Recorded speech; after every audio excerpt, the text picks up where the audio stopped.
Good morning সবাইকে। সবাই কেমন আছো? আশা করি সবাই ভালো আছো, আর আমিও বেশ ভালো আছি। তো লীলা রাজবংশী ব্লগে আপনাদের সবারই স্বাগত। তো এই যে সকালবেলা আমি উঠে পড়েছি, আর সোনামাকে একটু হাত মুখগুলো একটু পরিষ্কার করে দিয়েছি। আর এই যে দেখছি এই যে আকাশটা, আজকে কিন্তু আকাশটা কিন্তু মানে আজকে আকাশের অবস্থাটা কিন্তু ভালো না। কালকে বৃষ্টি হয়নি, পরশুদিন বৃষ্টি হয়েছিল ঠিকই, কিন্তু আজকেও অনেকটাই মেঘলা মেঘলা করছে। আর এই যে একটু একটু করে হাওয়া বইছে। তারপরে সকালবেলায় উঠে চলে গেলাম বাইরে। বাইরে দেখছি এই যে দুটো শালিক এখানে কিচিরমিচির করছে। সবাই বলে জোড়া শালিক দেখলে নাকি দিনটা খুব ভালো যায়। তো ওই জন্য আমি জোড়া শালিকটাকে ক্যামেরা বন্দি করে নিলাম। আর তারপরে দেখছি এই যে আমার তখনই সকালবেলা উঠে তখনই চোখ চলে গেলো এই যে ঝিঙ্গা গাছে। তো তোমরা দেখতে পাচ্ছ এই যে ঝিঙ্গা গাছটা, আর এখানে অনেকগুলো কিন্তু ঝিঙ্গা ফুলেছে। আর আমরা কিন্তু এখানে কিন্তু সুতোর ঝাং দিয়েছি। এখানে বেশ অনেকেই কিন্তু ঝিঙ্গাগুলো ফুলেছে, আর অনেকেই ধরেছে, আর আমরা খাই। তো আমরা কিন্তু বেশিরভাগই আমাদের গাছ লাগানোই শাকসবজি খাই।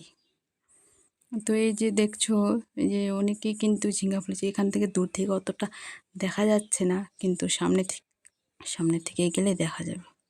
যে তারপরে এই যে ফুলগুলো, এই যে ঝিঙ্গা ফুলগুলো আমার তো বেশ ভালো লাগে, কারণ হলুদ হলুদ দেখতে বেশ সুন্দর লাগে, তাই না? তোমরা ভালো করে দেখো এই যে ঝিঙ্গা গাছটা, আর তার পাশে ওদিকে আছে পাট শাক। আর আমরা কিন্তু বেশিরভাগ আমাদের লাগানোই শাক সবজি বেশি খাই, কারণ বাজারে কেনা শাক সবজিতে অনেক সার থাকে, বিষ দেওয়ানো থাকে। তো ওই জন্য আমরা চেষ্টা করি যাতে বাড়িতেই আমরা শাক সবজি লাগাই, আর সেটা টাটকা টাটকা খেতে পারি। আর ফুলগুলো কিন্তু বেশ সুন্দরই লাগছিল, আর পাখিগুলো ওদিকে এখনও ওগুলো ছিলই, আর কিচিরমিচির করছিলই। তো তারপরে আমি তোমাদেরকে আরও দেখাবো আমরা কী কী শাক সবজি লাগাই। তো এই যে তোমরা দেখতে পাচ্ছ এটা হচ্ছে কিন্তু লাউয়ের ঝাং। এখানে লাউ ছিল, লাউ গাছটা আমরা দুদিন হলো কেটে দিয়েছি, তাই পাতাগুলো অনেকটা শুকিয়ে গেছে, কারণ ওখানে অনেক আরও গাছ লাগিয়েছে, তো ওই জন্য গোটা গাছকে কেটে দেওয়া হয়েছে। আর তারপরে এই যে পাট শাক, আমরা কিন্তু পাট শাক লাগাইছি। এই যে তারপরে এদিকে আছে ডাঁটা শাক। পাট শাকগুলো কিন্তু বেশ বড় হয়েছে। বৃষ্টি নেই তবুও কিন্তু পাতাগুলো এখনও কচিই আছে। আর পাট শাকের ভাজা কিন্তু আমার খেতে খুবই ভালো লাগে, আর তার সাথে এই যে ডাঁটাগুলো। আর আমরাও কিন্তু এই যে তারপরে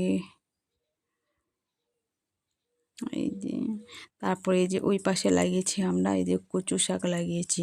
তো তোমরাও চেষ্টা করবে